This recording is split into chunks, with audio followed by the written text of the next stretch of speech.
Hey everybody, Sunday morning I just came down to get the lights turned on, and I was having a look here in my, what I've been calling my red-clawed crab tank, because I haven't actually seen the red-clawed crabs in here for so long. I don't even think they're probably in there anymore, but I do get fish that jump out of the waterfall tank, and so every morning I check to make sure I don't have any new additions to my little aquarium down here.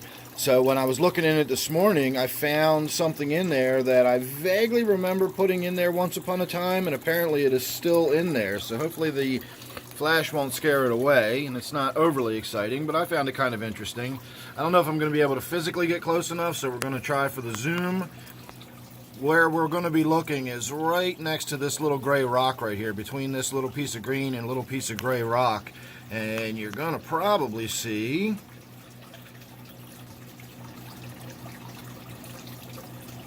a ghost shrimp.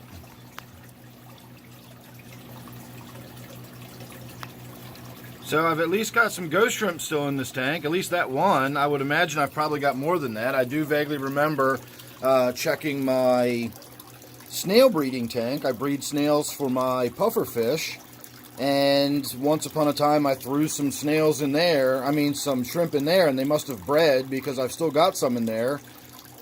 Even though I've pulled plenty out and thrown them in other tanks, I've still got some in there.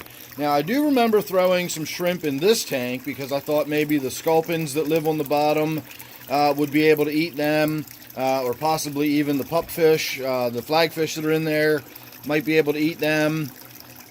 So it's possible that one of the shrimp jumped out and landed in this tank, but I think I probably put shrimp in this tank. Shrimp do really well in brackish water. I know a lot of people go crazy trying to keep their shrimp in pristine water, but shrimp don't do well in pristine water. They need a lot of calcium and minerals and stuff to keep their shells healthy.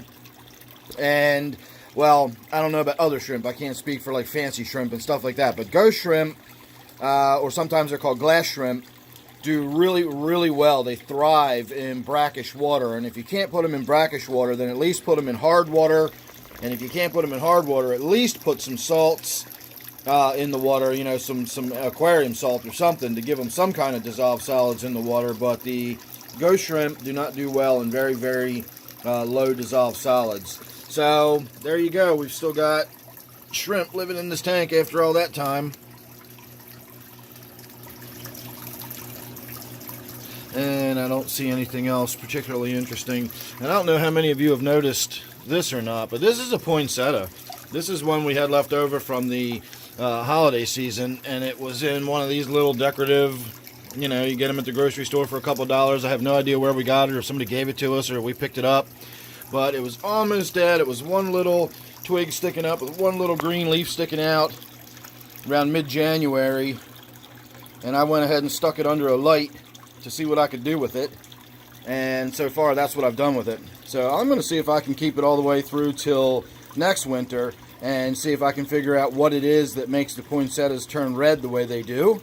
It's probably got something to do with the photo period or lighting or something like that. I'll figure that out easy enough, and maybe next year we'll have the same poinsettia nice and red again. So anyway, there's my quick morning update. Just wanted to show you that shrimp.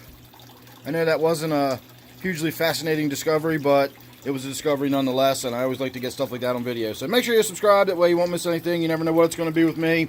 I've done some updates here. See if you can spot the new addition right there.